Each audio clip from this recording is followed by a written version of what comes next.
Welcome back to No Punts Allowed, where we are. Ooh, that had a little. That sounds like a double pop. Banjo or something. I also welcome Paige. Great to see you as always. Yes. Adam Kramer. I have 2 beers today because these are not 16 ounces. Very colorful. One of my favorites. Just in case, we tend to talk a lot. Right, no. It's part of it. Like we talk a lot. We're supposed to talk a lot, but just in case, it's been a busy week. It's the home stretch-ish of football. Whatever, 2 beers. By the end of this pod, it's going to be like 4 beers or something. The stakes are changing weekly. So yeah, by the time we get to like playoffs and things like that, it's going to be like loads of alcohol. Today, I'm just still drinking coffee. We'll get back to alcohol next week. But that's good. Is it good? How we doing?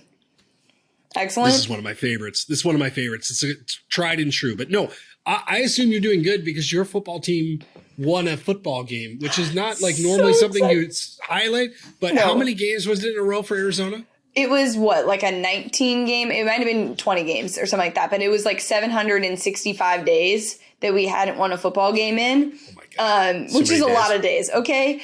And I mean, I was so happy. Like, I also didn't start, because that game's on Pac-12 Network, and I don't have Pac-12 Network. That's a whole nother animal. Don't get me started. Me too.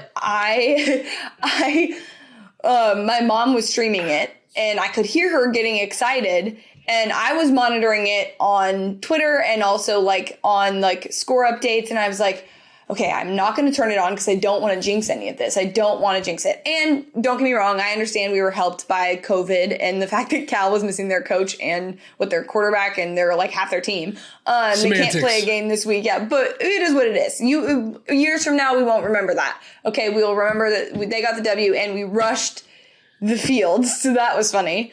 But yeah, I'm super happy for them. I'm happy for our new coach. Like, I think it's an exciting start. I don't expect us to win really any more games this year. Any other game will be surprised, but at least we didn't go winless. It's Utah this week, right? Yeah. That's night. That's suboptimal. I like the over in that game. Yeah. But that's suboptimal. It's not great. But no, congratulations. Thank you very much. Haven't won in a while. Like, enjoy that, right? College football doesn't always have to be about being like a Georgia fan or an Alabama fan. Yeah. Like, you could celebrate as rough as it's been. That's cool. Like, that's why I love this stupid sport, because to everybody else out there, like to a UTSA fan, this is like you're riding this magical cloud wave of just ecstasy, right? Like, that's what your year has been. But to an Illinois fan who has been bad forever, beating Penn State, for you, which has been rough. Yes. But here's to many more. Yeah. First of all. And hopefully, and this is the other part of this I want to say. I really feel for like the kids and the coaches. Yes. Kids that have like lost football games for like 2.5 years. Like, hell yeah, dudes. Like, congrats, go nuts. This was what bugged me about like the whole Uconn thing. Like, you got kids and coaches that are like just desperate for any sort of good news. Yeah. Congratulations. That hopefully many more. It's awesome. It's going to be hard. And I know for college football fans, like, most of what makes college football great is the like tradition and all of that. And I know Arizona's new coach, Jed Fish, has been really, really trying to get old Arizona players back and sort of bring that back to the program. And so it's exciting to see that we started with a win, and it was homecoming weekend, so that makes it even more special. So yes, very exciting for my Arizona Wildcats. And I know there were some people in the media, I will say, that were not letting them have their joy. And I just want to say, stop being a stooge. Thank you. But like, because of the rushing the field and all that. Yeah, shit, it was like well, and also players are out for COVID, and like, congratulations, but like, you got, and it's like, you know what? Exactly. That's how I felt. I was so annoyed. I was like, don't tweet at them. Just leave it. Leave it. But I was close. But we can enjoy nice things. Now, yes. Transition to Nebraska, which has not enjoyed a lot of nice things, but regardless, Scott Frost is back for 2022. Now, my neighbor Jason, who is he's listening to this at some point, I'm sure. He's my football watching buddy. I watch UFC. We both have 3 kids. Like, we cross the streets, and that's where we get that's a dad bro. It's where we get our entertainment, right? Big time Nebraska fan. He's who I went to the game with, Nebraska, Illinois. Yeah. When I heard this news, I called him, and because he's my resident Nebraska thermometer. and it was kind of a mix of disgust and understanding. And I think that's kind of where I am here. I like Scott Frost. I've sat with him. We've done stories on Scott Frost. Yeah. I'm really torn on this decision. Now, I'm guessing, Paige, you know how this works. Nebraska didn't just out of thin air say, Scott Frost is back. Nebraska likely, hopefully, kicked the tires on hiring other coaches that it thinks would be good for next year. It probably got told no. If it's a well-run organization program, that's probably what happened. And then it said, well, Scott Frost, you're a guy. Michigan with Jim Harbaugh last year, kind of similar. Can we get somebody great? No. Well, the Jim Harbaugh thing has largely worked out. I know they lost to Michigan State. They may lose this weekend. I don't think they will. They may lose to Ohio State, but they've been pretty good. They're in the playoff mix. So you have to say, okay, success. I don't think he's beaten an FBS team with a winning record. I believe I've read that. That's bad. So I struggle with this, but the AD's comments of like blanket, like fandom, like Scott's one of us. There's nothing that says this is going to work, but damn it, we're going to try. I am paraphrasing. I kind of love that. So I want this to work out. And yet I don't think, I don't know if it will. Here's the thing. I just have and I understand this is the nature of the beast. As two people who manage other people, if there are things that are going wrong with your team, you do have to make adjustments. The big news out of this as well was that there were a lot of assistants that are not coming back and were let go. And that's sort of tough to watch because you feel like they're fall guys for like a much larger issue, especially because he's in control of a lot of it. But I get why they want to stick with it. I've been such a big advocate for being like, let them have years to figure this out as opposed to being so quick, because there's so much money in college football where you bring a guy in, if it's not working out, it's like, oh, well, even if he was our guy, sorry. There's so many programs that are like that. And I respect that they're trying to work it out. I think like Michigan, I think they had plenty of reason to want to let Jim Harbaugh go. Clearly it's worked out in their favor this year, but I wouldn't have been upset, or I would have totally understood if they just got rid of him. I think Nebraska's not there yet. I think this is sort of that year, and I think it's just a Band-Aid. And also with the number of eligible candidates this year and big open jobs, you're right. Part of it is just hey, we're not going to get anyone big, so let's give him this. And it's a short leash, to say the least. Yes, he's getting paid and all that, but it's definitely a short leash, and we'll see what happens. It's very similar to the Harbaugh salary reduction, buyout reduction. I think it'll help in recruiting. That's an area that you look at that is a concern. And part of that is his inability, I think, to win games. The question about how long he'll be there. It's not easy to recruit in those situations. Yeah. But not to mention just where they are. But and we make the joke, Nebraska is a pretty good 3-7 team. They're they are, their defense is really good. They could have beat Michigan. They should have beaten Michigan State. They pushed Ohio State pretty hard. Yeah. They pushed Oklahoma pretty hard. Their schedule has sucked. There's a lot of things that go into this not working, but his loyalty to his quarterback, Martinez, and I'm not going to clobber a kid, right? I'm not in the business of saying, oh, that's been a problem, but their inability. He's been in college. He's like the Brock Purdy. He's been in colleges for it literally feels like he's been in college forever.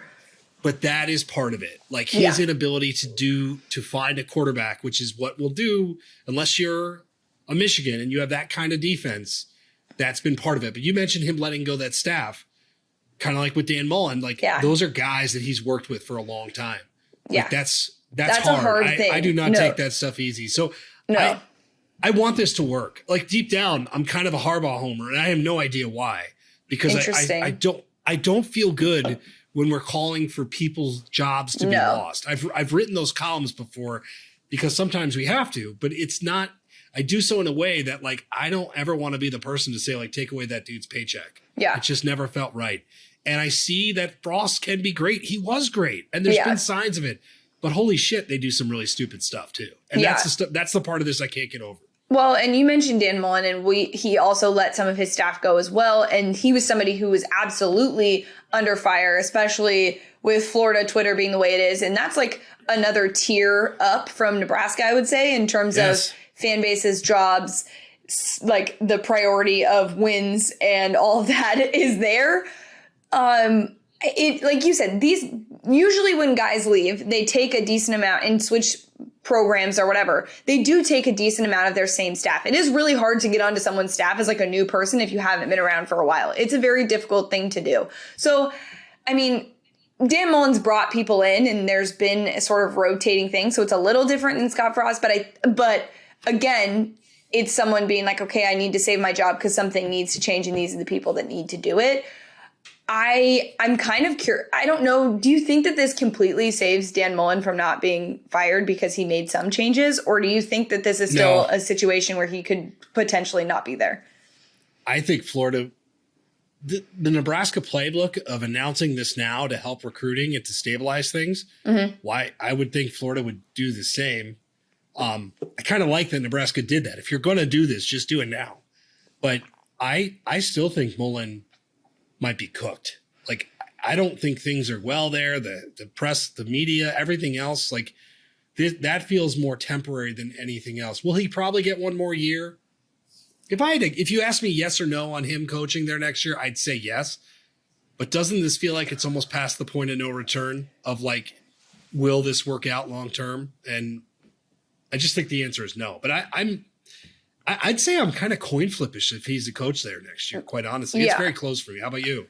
Well, I would say yes, only because, like, again, you're looking at LSU, you're looking at USC, like those jobs, like being filled, like there are candidates that you would want, obviously, to go to Florida. And not saying that Florida can't compete for the same sort of coaches that those two schools can, but I just don't think it's the year for that. Like, I think you be a little bit more patient and get your guy in that way than sort of have to compete with other openings. But like, again, there could be an opening next year because that's just as big because, you know, Sark didn't pan out or something along those lines. Like, you never know with college football, but you also can sort of map it out that this is a very unique year where things are open early and there are a lot of names that are like most likely to leave like mid-level programs to go there. So, I would say yes, he'd be there next year, but I don't know that he survives next year.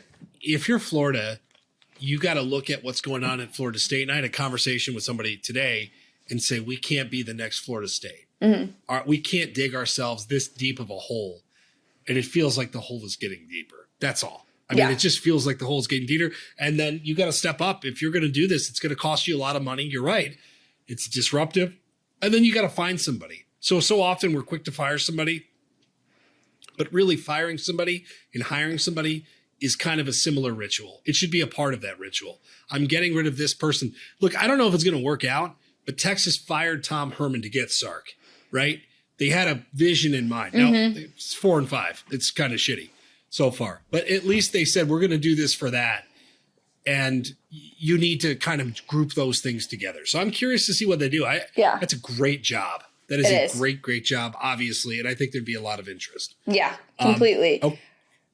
Okay, Heisman. Yeah. I'm kind of fascinated by this. Is this okay? I say this probably say this every year.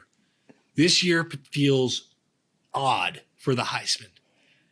We're week 11, and I feel like the buzz is just not there for anybody. No. Like, I know Bryce Young is the favorite. I'm going to pull up odds for you, by the way. I know he's the favorite. He should be the favorite. But I think that, okay, hold that for a sec. I think things could get weird on this front. Now, Bryce Young right now is plus 180. Okay. Kenneth Walker is plus 280. Actually, I think his odds decreased even with the loss. CJ Stroud plus 400. I thought he played a not great game against Nebraska. Matt Corral plus 550. Caleb Williams plus 750. That seems outrageous to me.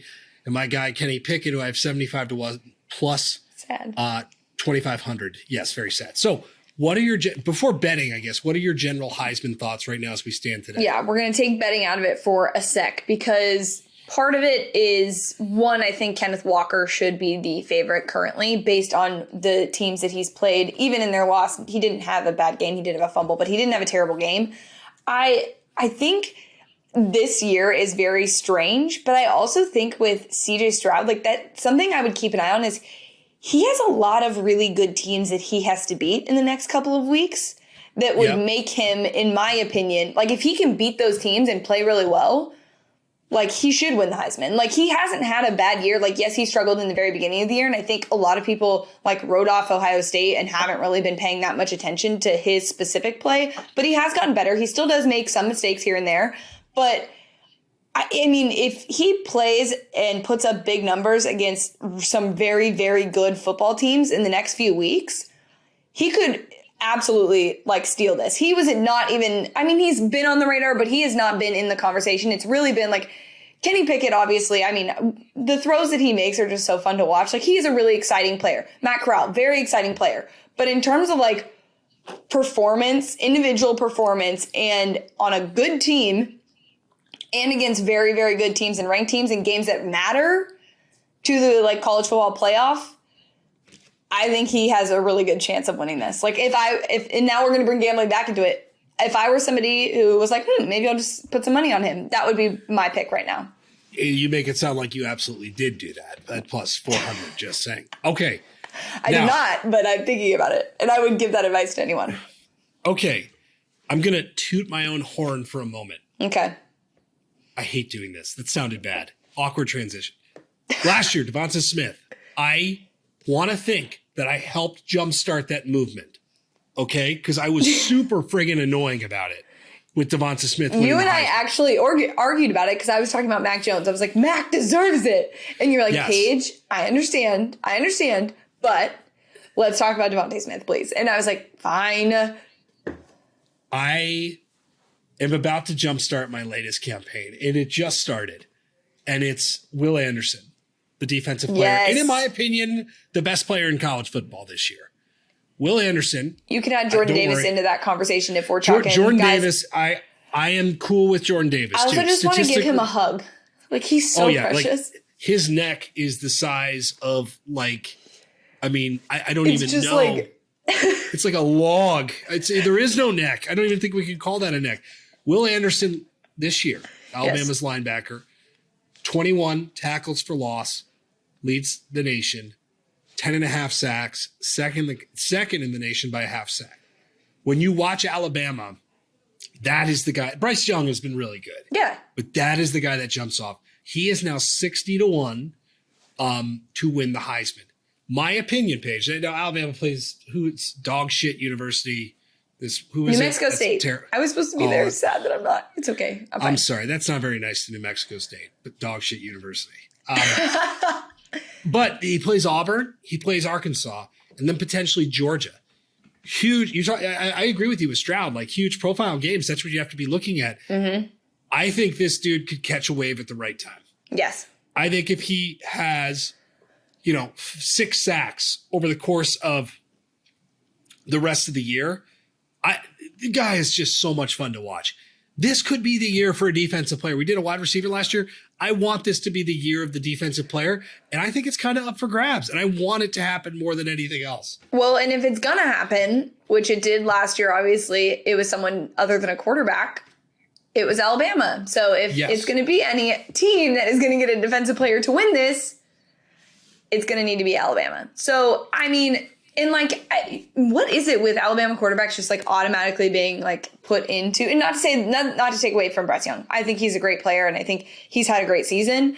But like I said, I don't particularly think he should be the favorite considering what Kenneth Walker has done and like Matt Corral even has looked better and put up bigger numbers than him. But he's been dinged up for the last couple of weeks. Sam Hartman for Wake Forest, who's at 40-1, has been incredible. His team can't play defense, but like his team has one loss. I mean, by the way, I have so loved mad watching at you for that that. game. By the way, that was your fault. I've got some for that. Speaking of gloating, I've got some more gloating to do. Seriously. I do think the Heisman is wide open. At some point, I'm going to write about this. And I do think that it's awesome to see Jordan Davis, who you mentioned on Georgia, he and Will Anderson at 60-1.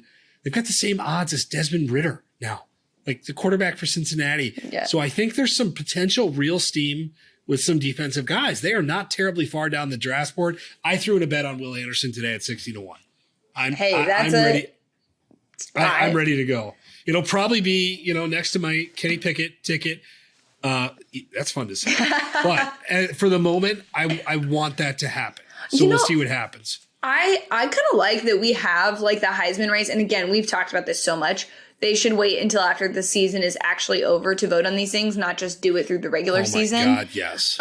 Because it would be fun to watch those things, especially with like guys from Ohio State and Alabama, even Oklahoma when they're in the race. But I definitely think this is a year where like somebody that we weren't talking about ends up winning. And even with Kenneth Walker, like he really was like, I mean, most people put like DJ and Spencer Rattler and Bryce Young all before him. There was no, I mean, everyone knew he was good and like sort of was in the discussion. So even if he wins it, I still think it's a year where like people that we're not really thinking we're going to be the guy, or there was going to be one person that ran away with it. It wasn't any of the guys that could potentially win it now, which is very exciting. I agree. I am excited. This is something that it has not felt this wide open in a long time. And I want a defensive player, but I want to see more of it. And speaking of which, I want to get your opinion on Bo Davis. Okay. And I think this rant, if you have not seen it, just Google it. Mm-hmm. Bo Davis rant. I'll let you go first because I have kind of mixed thoughts on this, but the Cliff Note version is Texas sucks, and you had players laughing and goofing around, and all of a sudden enter assistant coach who went nuts and made it a little bit personal. It was intense, but I guess I have some thoughts. But what did you think of this, Paige? Because I don't necessarily have a huge problem with this whatsoever. I don't have a problem with it at all. And I think what I did have a problem with was that, well, not necessarily a problem because I understand people film things to get stuff happening, but we saw this like, I think it was last year where like there was a recruit that recorded Nick Saban during his pitch on Zoom, and it was like he snuck that. And I think sneaking a recording of a coach having a conversation, I understand in some circumstances there is a need for that for like safety purposes. I don't think that this was one of those cases. I think they have completely underperformed and have lost games in a disgusting fashion. And I mean, he even said, he was like, if this doesn't matter to you, like get in the transfer portal. It wasn't there were a lot of expletives. Okay. And it was intense, but at least there is someone showing passion for the fact that this is happening. I think that like there is a standard, and they have a standard with the new like coaching staff at Texas. And like, if you're goofing around after a loss, and like, that just seems normal to me as someone who played sports. Like I would never, like, first of all, I took losing very, very personally. And I know that because you know me, you're laughing right now, because you know me, you know that that's true. And that I needed like 24 hours to like get over it and not be like very sensitive to it. I just think it seems a little weird that this is the program you're going to. And like he said, he's like, go to the transfer portal, because he knows that if you don't care, like, don't be here. There are plenty of people that do want to be here and want to win. And like, you guys need to start caring that this isn't just on us. This is on everyone. So I think the point of it was accurate. But I think it was the best thing to like maybe lose it the way that he did. Maybe not, but like, it wasn't bad. He wasn't up in anyone's face or anything like that, as you know, because the video is just dark. And also, I just think it's a little strange that one of the players, that goes to show the culture problem is a much bigger, because one of those players chose to record that and share it on the internet. That to me is where there is an issue. And maybe that's the reason why there was this rant, is because clearly there's an issue there. So this is how the sausage is made. Okay. Mm-hmm. Like this is what it looks like to play in a major football program. Yeah. Do you think Nick Saban is a pleasant human being all the time to be around? No.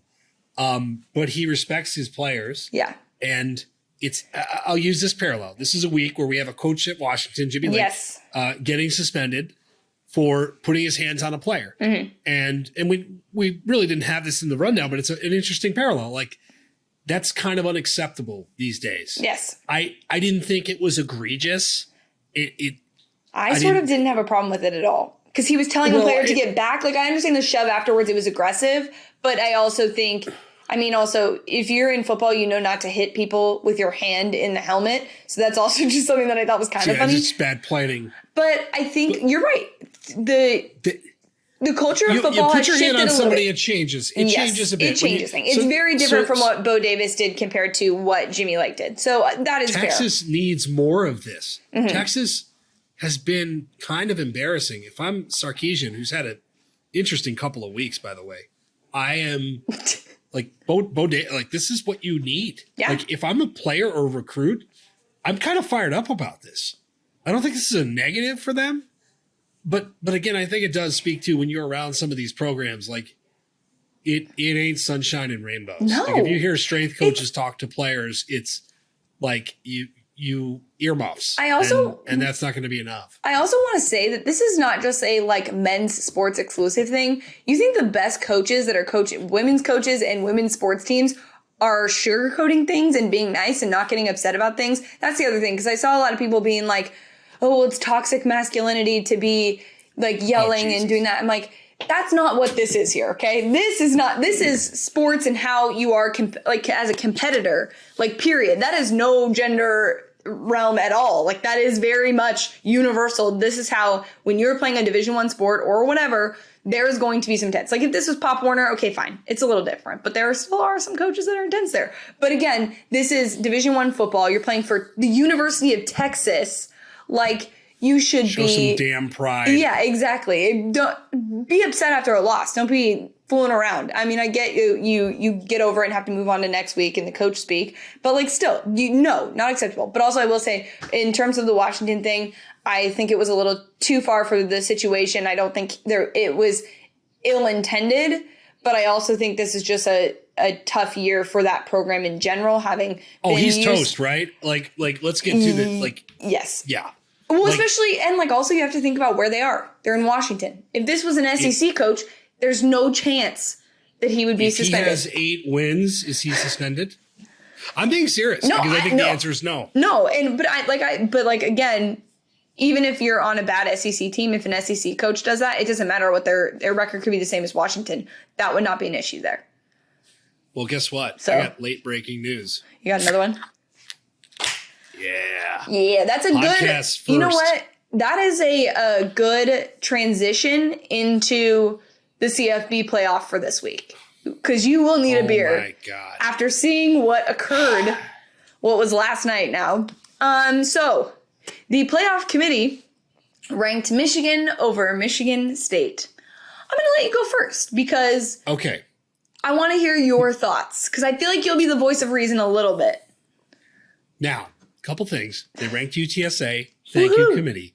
I actually thought that the rankings outside of this thing that we're going to talk about were quite good. Mm-hmm. Penn State not being ranked. A little weird. Debatable. But you lose to Illinois. You barely with a banged up quarterback. Yeah, it's just Penn State should be ranked. Yes. But otherwise, I thought the rankings were good. Michigan ranked over Michigan State is baffling. Now, here's the part that's baffling. I think Michigan's a better football team than Michigan State. Me personally. I also saw Michigan blow a huge lead and get convincingly beat without official bullshit by Michigan State. I saw it with my own eyes. And I just saw it. It just happened. So you have to rank Michigan State above Michigan. If you're going to do this head-to-head thing with Ohio State and Oregon, I think Ohio State's better than Oregon. Oregon lost to a really bad Stanford team, and that loss is going to get worse and worse. So they're abiding by head-to-head rules there, but they're not like right down below. That's dumb. The fact, and I'll say this, Gary Barta, Iowa guy, the fact that they're saying that they thought the week after the goddamn loss, Michigan loses to Michigan State, and they talked about Michigan State in the rankings. Even like before this week. Point. Holy shit, get rid of the committee. Get rid of the committee. Get rid of human beings. Like, you can't, that is so like dumb beyond words. The worst part is when he said that they, based on them looking at Michigan and Michigan State, they felt that Michigan was the more complete team, which you could argue, yes, but the other part is, but again, like you said, they blew a lead. They lost. And it was very recently that they lost. It was only the week before, okay? You're telling me that you watch Oregon football and Ohio State football, and you think that after a head-to-head that Oregon is the more complete football team? No. Absolutely not. Like, if you have eyes, you know that Oregon is not a better football team than Ohio State Currently. Yes, did they win? Right now. Yes, did they win? Yes, totally. What was that? 6 weeks ago? 8 weeks ago? It was week 2. So it was, I mean, you're talking 8 weeks. like two plus months. Yes. Okay. So my thing is, if you're going to do head to head, the big thing that we've all been talking about in terms of head to head is, hey, it was a couple weeks ago. It was a couple weeks ago. If it was more recent, like I said, I wish that the Oregon-Ohio State game was played during like Cupcake Week for whatever, or later in the season. So when we do have these big like non-conference matchups of the best of those conferences, that we're getting to see them at the end of the season after they've sort of figured everything out and when they're supposed to be at their best. It's ridiculous to think that Oregon moved up. And I know that everyone's like, well, it's just like because of the head to head, but it's like, look at what they did. And they also said that they were considering having, Michigan above Michigan State, even directly after losing that, like few days prior, 2 days prior to that, those rankings. It is frustrating. Don't let the chairman talk. Don't let him talk. Don't do the show. Don't allow humans. Like, again, I'm a Harbaugh apologist. Maybe that'll be the title of this episode. Yes. But Kramer is a Harbaugh apologist. Let's just clarify. Or it could be a 2-beer episode, whatever it is. I've been thinking about it throughout, by the way, because it's always hard for us to name. You can't do that. Like, and also, like, it would be different if Michigan State was 6-2 and Michigan was unbeaten. They had unbeaten records. They had resumes that were at the least comparable. Michigan's was better. And Michigan analytically is a better team. But they lost. They lost. We are better than this. This whole thing will solve itself. Don't hold up the head-to-head thing throughout the rankings and then just abandon here. Yeah, and pick and choose when you – and that's the whole issue is and as anyone that covers this, you can see it even on the College Football Playoff show when they talk about it. You can talk yourself into circles. Like you can talk about how like head to head with like Texas A&M and how Texas A&M beat Alabama. But again, if you're looking at it eye test wise for Texas A&M and Alabama, because you're not ranking Texas A&M above Alabama because they beat them head to head, because you know Alabama is the better football team. Okay. Correct. If you're doing that with Michigan and Michigan State, then you need to do that with Oregon, Ohio State, especially because it affects the top 4. If this was like lower level, it wouldn't matter. But again, this is still an issue. The other part is, yes, I know they moved Cincinnati up. But again, like Cincinnati can still be jumped by some of these teams with losses. And that to me is also just like a joke. Like it's so frustrating. And I feel All like. Right, well, this is the perfect transition though, because I know we have to get into games and stuff. I could talk about playoff being pissed off forever. But I did a piece. We talked about this. We talked about a piece. It's up on Bleacher Report now of asking the community for college football Final Four playoff suggestions. I'm going to read you a couple. Okay. This is hard, by the way, when we did this. So this was, hey, what do you think the Final Four will be? What is the craziest thing that you think could potentially happen for the Final Four? Yes, and give us your Final Four. So Georgia, Oregon, Cincinnati, Ohio State. Your thoughts? Georgia, Oregon, Ohio State, Cincinnati. Yes. If Alabama loses to Georgia, then obviously that would be it. But I don't think that then Michigan State would have lost to Ohio State too. So there's a lot of teams that would have 2 losses at this point. Yes. And Oregon would have to win out for that to be the case. That would be fine with me. If Oregon wins out and Ohio State is in the playoff, I don't mind Oregon being there. And if Cincinnati gets in too. I'm gonna go further. I'm going to walk back to my thoughts from last week's pod. You and I did the bet. I think I'm wrong. Suggestion 2, Georgia, Oregon, Ohio State, Alabama. Paige, I got to say, Alabama shitting the bed-ish against LSU does not help my cause. No. I don't think Alabama's getting in as a 4 seed. Alabama's either going to be like the 2 seed, maybe the 1 seed, or out. So the more I've thought about this, and I've done some self-reflection in my comments from last pod, I think that's a problematic prediction. I don't think there is a world where Cincinnati should be left out of the playoff and a 1-loss Oregon team should be in if Cincinnati goes undefeated. That's how I feel about that situation. Oh boy. Okay. That's how that one is. But I also would like to circle back to this bet. So the bet that we made last week is that if a 2-loss Alabama gets into the playoff, I have to do a shot of Malort, which, by the way, I have to clarify why I agreed to this, because I know someone who actually was just in Chicago, and that's the only reason why I knew what it was. Oh, buddy. I should have not trusted this person's intel on alcohol and should have known done better. your research. I should have done my own research. Oh my God. Yes. I'm sorry. I can't help myself. Done my own research and consulted. You know what? I should have called Joe Rogan, really, Yes. but to discuss. But I think I had no idea that was the case. And I tweeted about it. The amount of people that responded that were like, Paige, don't ever bet this ever again. I hope you don't like the taste of I think, what is it that Felder tweeted? He was like, if you like the taste of fart and something else. Piss and Piss fart. and fart. Which was amazing and accurate.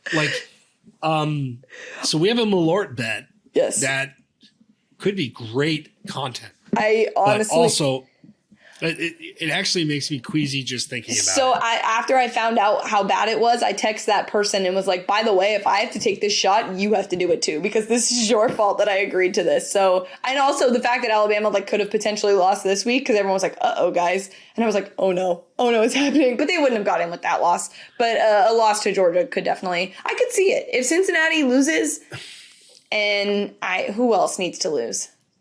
I think Ohio State needs to lose again too. Ohio State needs to lose. My two favorite suggestions that got me deep into the rabbit hole essentially were Michigan and Texas A&M making the playoff. Yeah. Michigan, if it wins out, is in. Yeah. There's actually no debating it. Michigan, if it wins out, might be a 2-seed. They're going to get destroyed. I don't know. I don't think Michigan will win out. No, I don't either.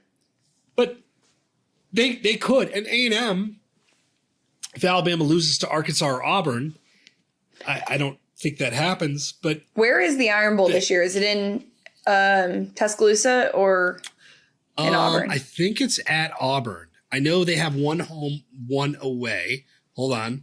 I just did this. I don't like that game. If it's at Auburn. It's at Auburn. Arkansas is at home, which I think they'll win. And at Auburn, where it's going to be like the Bo Nix spectacular. I think I'm just saying. By the way, that game, who they played, Texas A&M this past week, was just hideous. I want to talk about them. All right, last thing I want to say is punter watch. Are you watching what's happening right now at San Diego State? Okay, so I live on the West Coast, so I actually watch San Diego State football because I do have to stay awake for that for our top 25. So I do watch those games, and they are the only exciting late night games, certainly just because of the punting. Okay, Matt Araiza is a lefty punter, and he kicked a 90-yard punt in the air. He has 2 80-plus yard punts this year. He kicks field goals. He set the record for 15. The NCAA record is 15 60-yard punts, and he has that this year already. Look, I wish we would have done this story. He's on the front page of ESPN.com today, which is awesome. I love that. But he is literally a fascinating weapon for a team that's struggling to score points. I'm not billing him as a Heisman candidate, but I kind of want to. I just love the fact that this punter, he's a junior. He could declare early. He may leave school early as a punter, which is awesome. I mean, so if you have not seen this kid, actually the article on ESPN.com is pretty good. It's fun to hear. But he's kicking field goals. He kicks off. He is a special teams whiz. And the kick he had last week, Paige, it almost looks like a glitch. It's just the ball is off camera and then it lands and it's holy shit, he just kicked it a whole football field. So I am just fascinated by him. And I just wanted to talk about him because I just love watching punters do amazing things. I'm glad that we finally have a Ray Guy Award finalist or frontrunner that is not from the University of Utah or Australian, right? He's not Australian, so really... No, I don't believe so. We've done a few stories on them, too. So it's definitely been a theme, but I also think it's so funny because one of the first things when I started at Bleacher Report. You were writing and doing video content for CFB. And I remember listening to you and also following you on Twitter. And this was years ago. And I knew that you were like our punt guy. Like you were like the guy that loved good punts. And so, and this for you is like a highlight that we have this guy who's like actually being talked about by mainstream CFB media, not just like the nerds that love punting. It is. I can't believe, I also did not mean that as being like nerd. But No, not taken. My guy Lou Headley at Miami has turned into one of the best punters in the country. Yes. My tattooed Australian friend. Yes, who we did a story him. on. And we've done a bunch of them before, especially kickers. Yes. Australia. I mean, I still talk to those guys out there just to see how things are going. But this is cool. And again, if you need a reason to stay up late and gamble on a game, just do it. Like San Diego State's punter is must-see TV, which is not something I thought I would ever possibly say. Now, okay. Do you want to debut our new segment? I would love to. Workshopping? So we are workshopping a Q&A segment for this podcast. We've had plenty of listeners reach out to us individually, but we decided that we will take questions every week and using the hashtag no punts allowed. Ask your questions. What's going to happen is Kramer and I are each going to go through them and pick them for each other to answer. These can be football questions. They can be random advice questions. They can literally be anything you want it to be. But we're picking each other's because the rule in this is that there are no punts allowed. You're not allowed to plead the fifth. You have to answer these questions. So get creative with these. Have some fun. We'll learn. You can learn whatever you want about Kramer and I. You can learn whatever you want to know about our football fandom and our analysis on anything. It's all open. I'm going to regret that. Yeah, but I know it's so open that it's going to backfire. It is going to backfire. You can have Kramer rank his favorite IPAs like of all time, like all kinds of things. Yes. All kinds of things. So definitely submit those. We will tweet about it. We will post about it. But if you're listening right now, hashtag no punts allowed to ask your questions, and we will go through those and answer those weekly as they come in. Anything you want to add to that? Any other suggestions for questions? That was so much better than I would have done. I am excited to see what people come up with because I get a lot of really fun and weird shit on Twitter, and I want fun and weird shit for people to ask. We love fun and weird shit. Whatever it is. If you want to know how many beers it takes to do a project, if you want to know a gambling opinion that's probably wrong, if you want to talk about lawn tips, father tips. Not that I'm probably the person for those. I'm here for you. You're a good dad. But I will. I want these to be football and otherwise. So please, ask away. Now let's talk Week 11. Holy shit, Week 11. It's hard to say out loud. We've got some. This is a good week. I am. It's a I'm sneaky this week. good I'm week. very excited. Well, it is because I think this is going to be a shakeup week. Mm-hmm.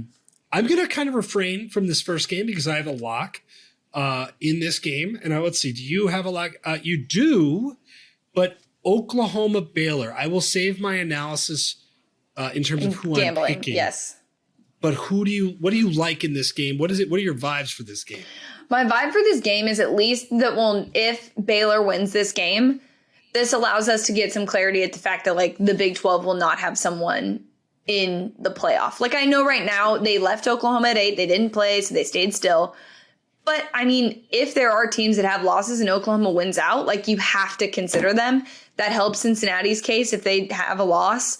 I think this could potentially be a tough game for Oklahoma, and I'm pretty excited about it. I think, but the playoff implications here are large because again, Oklahoma, much like Cincinnati, cannot slip up at all because they're already not well respected by the committee, which is fair on the Oklahoma end in their defense for the committee, which is never going to happen. I don't disagree with any of that. I've got thoughts on this game. I will share those momentarily. Purdue, Ohio State. This point spread is screwing me up, Paige. 20.5 now. 20.5. Ohio State minus 20.5. So the contrarian in me says it's a sucker bet to bet Purdue because I want to bet Purdue at 20.5. Ohio State just looked kind of shitty against Nebraska. I'm tied up in knots in this. Other than if I were to bet this game, I would lay the 20.5. It reminds me a little bit of the Arkansas-Georgia game from earlier in the year, if you remember that. Yep. Arkansas was like a 20-point underdog to Georgia, and they got the shit kicked out of them. But I don't trust Ohio State the way I trusted Georgia. So I'm laying off this game, but all contrarian betting signs say bet Ohio State.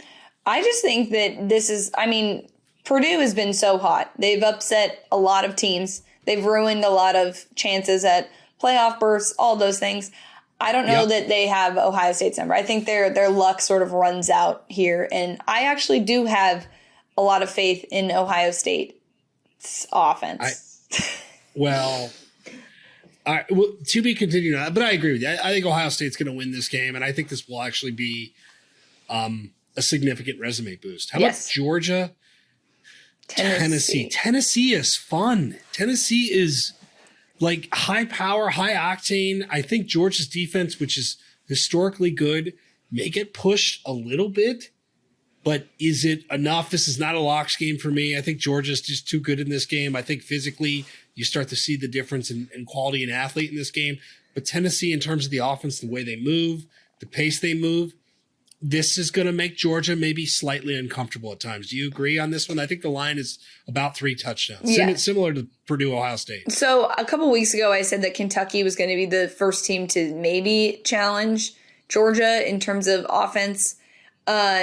I honestly, this is the, sexy upset pick of the week. As much as Purdue has proved that they deserve that, there is a lot of people picking this upset. I've seen it all over the place, which makes me very nervous.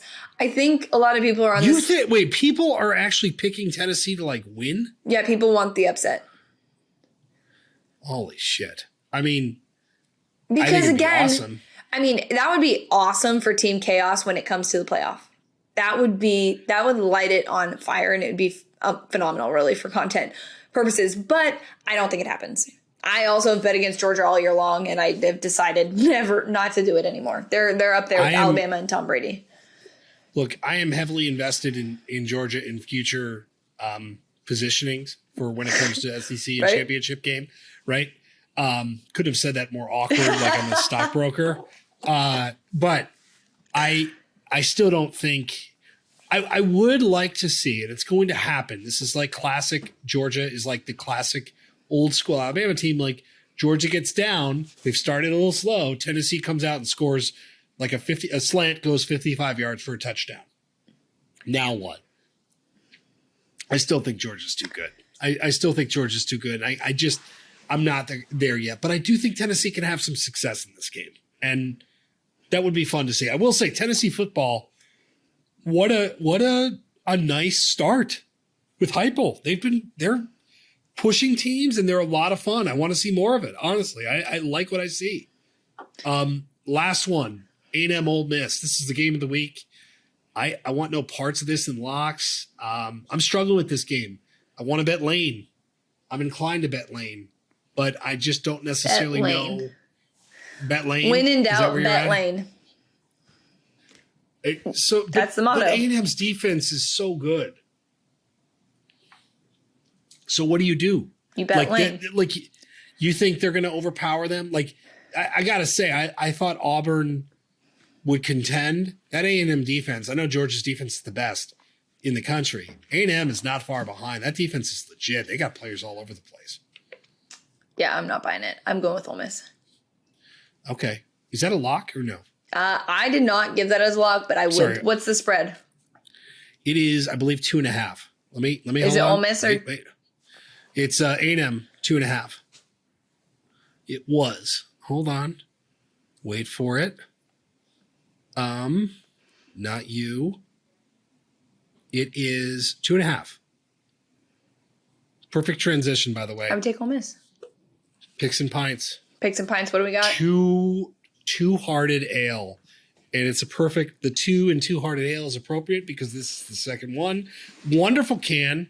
The classic fish.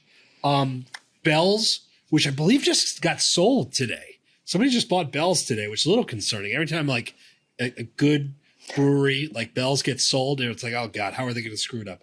But I love this beer. This is a great. I fry turkeys on Thanksgiving.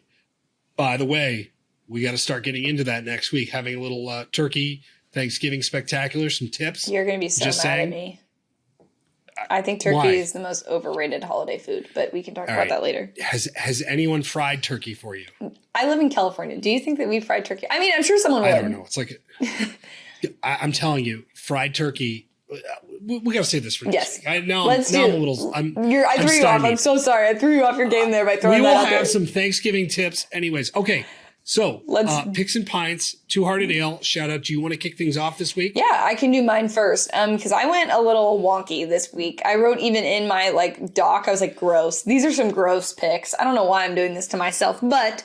I am taking, let's start with Wyoming, Boise State. I took the over at 48.5. Not because I think, Wyoming, by the way, has scored 0 points and 3 points in a game. So, a little nervous taking that, but I think Boise State's going to beat the crap out of them, and I think it's safe to say that 48.5 seems doable. I like it. I bet on Wyoming. That one game they scored 3 points. It was bad, but I like it. Yes. Then my next one, I'm going to take UCF +7 versus SMU. I think SMU wins, but I think it will be closer, especially because SMU's won a lot of close games. They haven't blown anybody up in a while. In the last couple of weeks, it's been close, I think. This was almost in my list. I did some mental gymnastics with this game, but I'm on your side of this. I went back and forth, honestly, I did, because UCF has been so inconsistent, I like it. But I think this is a good lock. This one is stupid. This one is a lock, but I'm sorry. I think it's the dumbest thing that I've done in a while. Clemson -41 versus Uconn. For the record, in our rundown spreadsheet, Paige wrote next to this game, gross. Just gross. I have no thoughts on this game. I may God have mercy on your soul if you're betting this game. I will say it's a lot different than I thought it would be. I think earlier in the year, I thought this game would be a safety hazard. I was going there with my takes. A little different because Clemson has not been as good. No. But I don't know how you bet UConn in this game. But back to the original point that you made, gross. Gross. Just a gross. It's going to be a massacre of a game. Sad for the puppies. Michigan versus Penn State. So I have Michigan -1 versus Penn State. I obviously think Michigan's going to win. I think it's only a point. So I think it's a safe bet. And then I have it as a lock. I'm in. I'll spoiler alert. You also picked Jim Harbaugh apologist. Yeah, I'm in. I'm surprised by that. I did not expect that from you. No, I like Michigan a lot this week. Okay.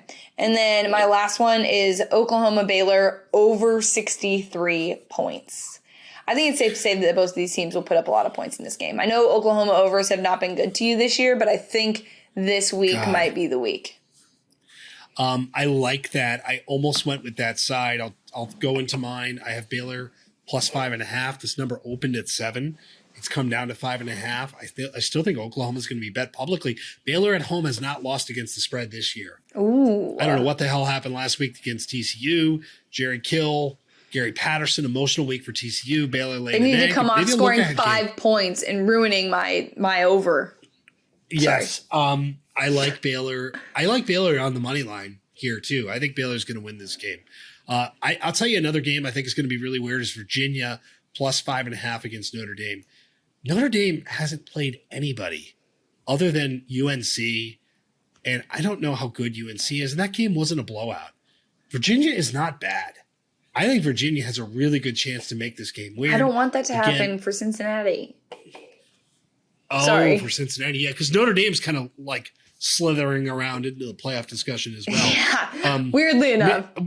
But fair bet. You're just taking the points. Yes, just the points. I'm not going money line here. Michigan -1. I'm with you. I just think Michigan is better.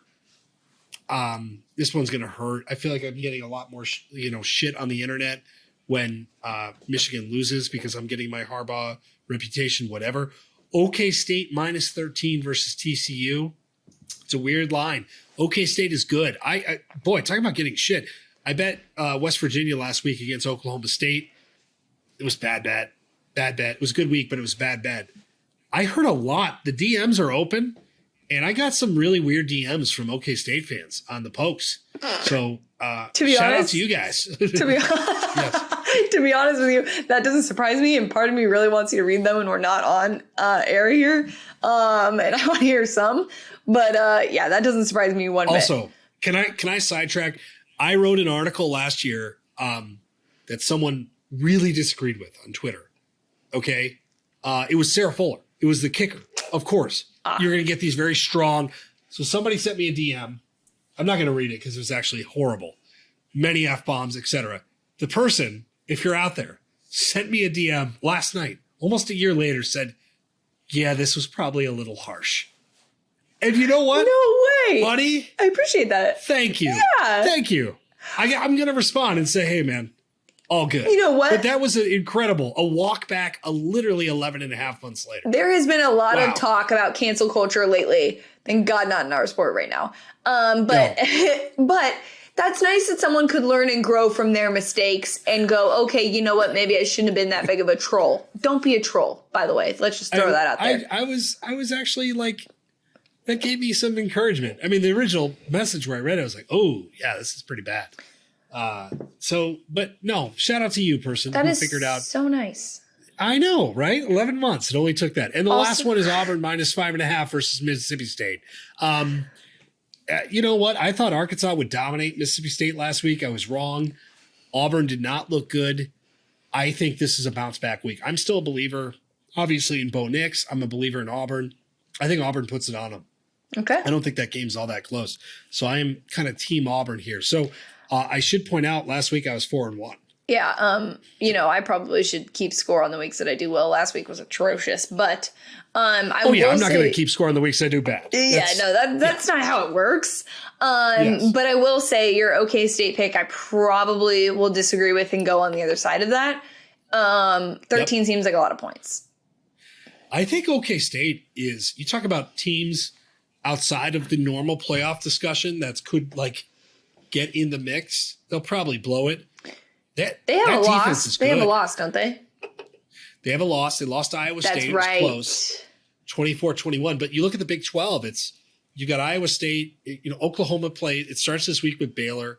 They have Bedlam coming up. This could be an awesome Bedlam. Yeah. Oh my gosh, yes. Yes. So you've got that in a couple of weeks.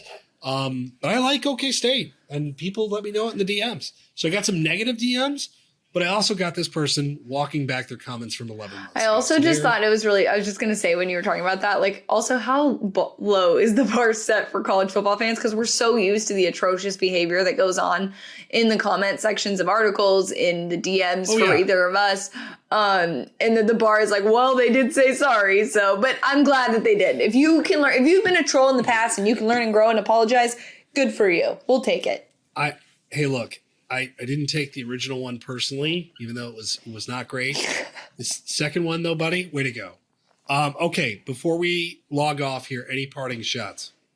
No, I think we covered it all. And what's so I think there's a few more of these in my future tonight. Yeah, I think it's been a day. Just saying. It's been a day. I had coffee. Oh, no, it's at night. We got Maction on tonight, right? We got stuff happening here. Actually, I do have a parting shot. I will be giving one college football or college basketball lock a week starting next week on this pod. Oh. Because college basketball started. Can I do one too? Yes, you can. You're allowed.